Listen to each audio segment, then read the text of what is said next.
ಬಾಗೇಪಲ್ಲಿ ಶಾಸಕ ಸುಬ್ಬಾರೆಡ್ಡಿ ಅವರ ಆಯ್ಕೆಯನ್ನು ಅಸಿಂಧು ಮಾಡಬೇಕು ಅಂತ ಸುಬ್ಬಾರೆಡ್ಡಿ ಅವರ ವಿರುದ್ಧ ಎಲೆಕ್ಷನ್ಗೆ ನಿಂತು ಸೋತಿದ್ದ ಬಿಜೆಪಿ ಕ್ಯಾಂಡಿಡೇಟ್ ಮುನಿರಾಜು ಅವರು ಸಲ್ಲಿಸಿದ್ದ ಅರ್ಜಿ ವಿಚಾರಣೆಯಲ್ಲಿತ್ತು. ವಿಚಾರಣೆ ಮುಗಿದು ಹೈಕೋರ್ಟ್ ಪೀಠ ಇವತ್ತು ಜಡ್ಜ್ಮೆಂಟ್ ಕೊಟ್ಟರು ಅಸಿಂಧು ಅಂತ.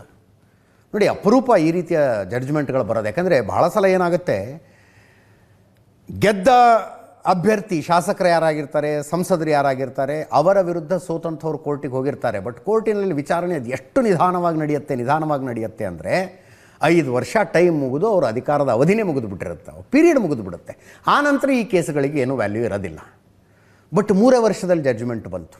ಸಿ ಮುನಿರಾಜು ಬಿಜೆಪಿಯ ಸೋತ ಅಭ್ಯರ್ಥಿ ಎಸ್.ಎನ್. ಸುಬ್ಬಾರೆಡ್ಡಿ ಅವರ ಆಯ್ಕೆಯನ್ನು ಅಸಿಂಧು ಮಾಡಬೇಕು ಅಂತ ಕೋರ್ಟಿಗೆ ಕೇಸ್ ಹಾಕಿದ್ರು. ಸುಬ್ಬಾರೆಡ್ಡಿ ಅವರು ಎಲೆಕ್ಷನ್ ಕಮಿಷನ್ಗೆ ಕೊಟ್ಟಂಥ ಡಾಕ್ಯುಮೆಂಟ್ಗಳನ್ನೇ ಪ್ರೂಫ್ ಆಗಿ ಇವರು ಕೊಟ್ಟಿದ್ರು. ಇವೆಲ್ಲ ಸುಳ್ಳಿದಾವೆ ಅಂತ. ಸುಳ್ಳು ಅನ್ನುವುದನ್ನು ಪ್ರೂವ್ ಮಾಡೋದಕ್ಕೆ ಒಂದಷ್ಟು ಸಾಕ್ಷ್ಯಗಳನ್ನು ಅವರು ನ್ಯಾಯಾಲಯದ ಮುಂದೆ ಇಟ್ಟರು. ಆ ಸಾಕ್ಷ್ಯಗಳನ್ನು ಹೈಕೋರ್ಟ್ ಒಪ್ಪಿಕೊಂಡಿತು.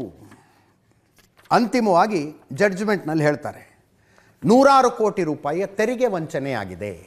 ಅಫಿಡವಿಟ್ನಲ್ಲಿ ಇವರು ಬೇಸಿಕಲಿ ವಾದ ಮಾಡಿದ್ದೇನು, ಕೆಲವು ಆಸ್ತಿಗಳನ್ನು ಮುಚ್ಚಿಟ್ಟಿದ್ದಾರೆ, ಕೆಲವು ಆದಾಯದ ಮೂಲಗಳನ್ನು ಮುಚ್ಚಿಟ್ಟಿದ್ದಾರೆ, ಪಕ್ಕಾ ಕಮರ್ಷಿಯಲ್ ಲ್ಯಾಂಡ್ನ ತಗೊಂಡೋಗಿ ಅಗ್ರಿಕಲ್ಚರಲ್ ಲ್ಯಾಂಡು ಅಂತ ತೋರಿಸಿದ್ದಾರೆ, GST ನಂಬರ್ಗಳಿರ್ತಾವಲ್ಲ ಆ ನಂಬರ್ಗಳನ್ನು ಬೇಕು ಅಂತ ಮುಚ್ಚಿಟ್ಟಿದ್ದಾರೆ, 50 ಎಕರೆ ಕಮರ್ಷಿಯಲ್ ಲ್ಯಾಂಡ್ ಅಂತದು, ಅದರ ಟೋಟಲ್ ವ್ಯಾಲ್ಯೂ 25 ಲಕ್ಷ ಅಂತ ತೋರಿಸಿದ್ದಾರೆ. ಇವರು ಇನ್ನೊಂದು ಕಡೆ ಕ್ಯಾಂಡಿಡೇಟ್ ಆದವರು ಯಾರಿಗೋ ಸಾಲ ಕೊಟ್ಟಿದ್ದರು.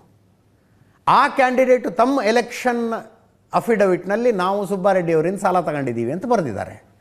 ಫಾರ್ ಎಕ್ಸಾಂಪಲ್, ಕುಣಿಗಲ್ ರಂಗನಾಥ್ ಅವರಿಗೆ 25 ಲಕ್ಷ ಸಾಲ ಕೊಟ್ಟಿದ್ರಂತೆ ಸುಬ್ಬಾರೆಡ್ಡಿ ಅವರು. ಕುಣಿಗಲ್ ರಂಗನಾಥ್ ಅವರು ತಮ್ಮ ಅಫಿಡವಿಟ್ನಲ್ಲಿ ಸುಬ್ಬಾರೆಡ್ಡಿ ಅವರಿಂದ 25 ಲಕ್ಷ ತಗೊಂಡಿದ್ದೀನಿ ಅಂತ ತೋರಿಸಿದ್ದಾರೆ.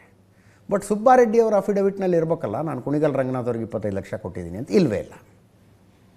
ಈ ದಾಖಲೆಗಳನ್ನಿಟ್ಕೊಂಡು ಮುನಿರಾಜು ಅವರ ಪರ ವಕೀಲರು ನಳಿನ ವಾದ ಮಂಡನೆ ಮಾಡಿದ್ರು. ಒಂದು ಕೇಸ್. ಈಗ ಸುಬ್ಬಾರೆಡ್ಡಿ ಅವರು ಬಾಗೇಪಲ್ಲಿಯ ಶಾಸಕರಲ್ಲ ಅವರು. ಅವರ ಪರ ವಕೀಲರು ಜಡ್ಜ್ಮೆಂಟ್ ಬಂದ ಮೇಲೆ ಮನವಿ ಮಾಡಿಕೊಂಡ್ರು, ಜಡ್ಜ್ಮೆಂಟಿಗೆ ತಡೆ ಕೊಡಿ ಅಂತ, ಸ್ಟೇ ಕೊಡಿ ಜಡ್ಜ್ಮೆಂಟಿಗೆ ಅಂತ ಮನವಿ ಮಾಡಿಕೊಂಡ್ರು. ಹೈಕೋರ್ಟ್ ನೋ ಅಂತು. ಕೆಲವು ಸಂದರ್ಭದಲ್ಲಿ ಕೊಡ್ತಾರೆ, ತಾವು ಕೊಟ್ಟ ಜಡ್ಜ್ಮೆಂಟಿಗೆ ತಾವೇ ಸ್ಟೇ ಕೊಡ್ತಾರೆ. ಯಾಕೆ? ಮೇಲ್ಮನವಿ ಸಲ್ಲಿಸೋದಕ್ಕೆ ಒಂದು ಅವಕಾಶ ಕೊಡ್ತೀವಿ ನಿಮಗೆ, ಹೋಗಿ ಅಪೀಲು ಅಂತ. ಇಲ್ಲಿ ಸ್ಟೇನೂ ಕೊಟ್ಟಿಲ್ಲ.